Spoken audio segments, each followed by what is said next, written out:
Hello dear students, welcome back Anjeet Singh academy. तो चलिए हम बात करेंगे सीनियर सेकेंडरी स्कूल एग्जामिनेशन 2023 की डेट शीट्स के बारे में। तो आइए जानते हैं इसके बारे में। 15 फरवरी 2023 को आपका पेपर स्टार्ट हो जाएगा, जो 10:30 से इस देर के बीच में होगा। एंटरप्रेन्योरशिप का पेपर है। उसके अगला एग्जाम आपको 16 फरवरी को देना है, थर्सडे को 2023 को। जो एग्जाम बायोटेक्नोलॉजी और इंजीनियरिंग ग्राफिक्स के पेपर्स हैं, नाम यहाँ पे लिखे हुए आप देख लीजिए। इसके बाद 17 फरवरी की अगर हम बात करें तो यहाँ पे सारे डांस वाले पेपर हैं, साथ ही साथ बैंकिंग और हॉर्टिकल्चर का एग्जाम हो रहा है। 17 फरवरी के बाद सीधा 20 फरवरी को हिंदी कोर्स और हिंदी इलेक्टिव का एग्जाम होगा। इसके बाद 21 फरवरी की अगर हम बात करें तो यहाँ पे food production, office procedure practice, design and data science का एग्जाम होने वाला है। इसके बाद वेडनेसडे 22 फरवरी की अगर हम बात करें तो यहाँ पे early childhood care education, artificial intelligence का एग्जाम होने वाला है। नेक्स्ट अगर हम देखें तो 23 फरवरी को म्यूजिक, हिंदुस्तानी म्यूजिक का पेपर है। पेपर को 35 एंड 36। इसके बाद साथ ही साथ ऑटोमेटिव, हेल्थ केयर और कॉस्ट अकाउंटिंग का भी पेपर होगा। 24 फरवरी को एक मास लेवल पे इंग्लिश इलेक्टिव और इंग्लिश कोर का एग्जाम होगा, जिस जो सभी बच्चों के लिए कंपलसरी होता है। इसके बाद अगर 25 फरवरी को देखा जाए तो यहाँ पे Russian, beauty, wellness and marketing का पेपर होने वाला है। 27 फरवरी को रिटेल, एग्रीकल्चर एंड मल्टीमीडिया का पेपर है। 28 फरवरी को केमिस्ट्री, साइंस वाले बच्चों के लिए काफी इंपॉर्टेंट है। जिन्होंने मेडिकल और नॉन मेडिकल से स्ट्रीम से पढ़ाई कर रहे होंगे तो उन सभी को केमिस्ट्री का एग्जाम देना है। तो वो एग्जाम है 28 फरवरी को, जो कि एक मेन सब्जेक्ट के रूप में देखा जाए तो 24 फरवरी से आपका एग्जाम स्टार्ट हो जाएगा, जहां पे इंग्लिश और उसके बाद आपको केमिस्ट्री का पेपर देना होगा। इसके बाद अगर हम बात करें 1 मार्च को फिर Bengali, financial, marketing management, other subject की एग्जामिनेशन है। 2 मार्च को आपका ज्योग्राफी का पेपर होगा, तो ह्यूमैनिटीज वाले बच्चों के लिए ये पेपर है। इसके बाद अगर 4 मार्च को देखा जाए तो यहाँ पे हिंदुस्तानी म्यूजिक वोकल पेपर को 34 का एग्जाम होना है। और इसके बाद मतलब केमिस्ट्री के बाद साइंस वालों के लिए जो इंपॉर्टेंट पेपर है, अगर आपने म्यूजिक ऑप्ट किया है तो म्यूजिक का पेपर आएगा। अदरवाइज 6 मार्च को यहाँ आपको फिजिक्स का पेपर करना है। ध्यान रहे, म्यूजिक और फिजिक्स के पेपर में गैप तो नहीं देखने को मिल रहा है, बट केमिस्ट्री और म्यूजिक के पेपर, फिजिक्स के पेपर में 6 दिनों का गैप है।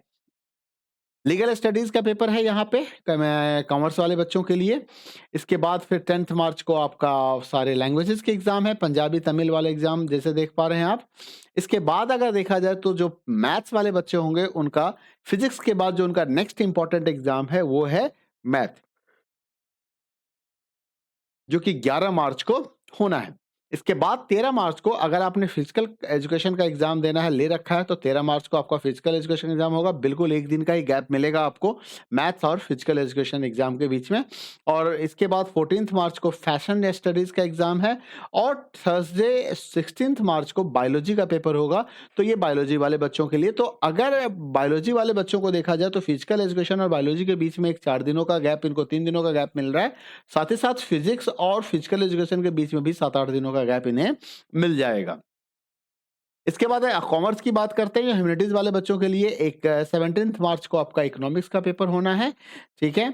इसके बाद देखा जाए तो 18 मार्च को पेंटिंग का पेपर है। बिल्कुल नेक्स्ट टू नेक्स्ट एग्जाम हो गया ये। इसके बाद ह्यूमैनिटीज वाले बच्चों के लिए 20 मार्च को पॉलिटिकल साइंस का एग्जाम मिलेगा उन्हें। फिर 21 मार्च 802 इंफॉर्मेशन टेक्नोलॉजी का पेपर होगा यहाँ पे। 22 मार्च की अगर हम बात करें तो यहाँ पे टूरिज्म और एसी रेफ्रिजरेशन सेल्समैनशिप का एग्जाम हो रहा है। और 23 मार्च एक अच्छा गैप देखने को मिल रहा है कंप्यूटर के एग्जाम और इसके बीच में। अगर हम साइंस वाले पेपर से कंपेयर करें, बायोलॉजी से या इकोनॉमिक्स से कंपेयर करें इसको, तो 16 और 17 मार्च के बाद सीधा कंप्यूटर का जो एग्जाम है वो 21 मार्च को हो रहा है। हाँ, तो ऑलमोस्ट 4 से 5 दिनों का गैप यहाँ पे, सॉरी ये तो इंफॉर्मेशन टेक्नोलॉजी है। और कंप्यूटर साइंस की बात करें तो 23 मार्च को एग्जाम हो रहा है। तो ऑलमोस्ट 6-7 दिनों का गैप है। लेकिन अगर आप पॉलिटिकल साइंस भी देना है और कंप्यूटर भी देना है आपको, तो ऐसे केस में आपके पास बिल्कुल 3 दिनों का ही गैप मिलेगा। और अगर आपने स्किल सब्जेक्ट आईटी ले रखा है तो एक ही दिन का गैप यहाँ पे देखने को मिल सकता है आपको। नेक्स्ट अगर हम बात करें तो 23 कंप्यूटर के बाद सीधा 25 को बिजनेस बीएसटी का एग्जाम है। और वेब एप्लीकेशन अगर किसी ने लिया हुआ है तो 28 मार्च को उसका एग्जाम हो जाएगा। हिस्ट्री 29 मार्च को। और अकाउंटेंसी की बात करें तो 31 मार्च को। यहाँ पे एक अच्छा सा गैप देखने को मिल रहा है, बीएसटी और अकाउंटेंसी के बीच में 6 दिन का गैप है ऑलमोस्ट। और अगर हिस्ट्री और कंप्यूटर के बीच में देखा जाए तो यहाँ भी 6 दिनों का गैप 5 दिनों का गैप मुझे देखने को दिख रहा है।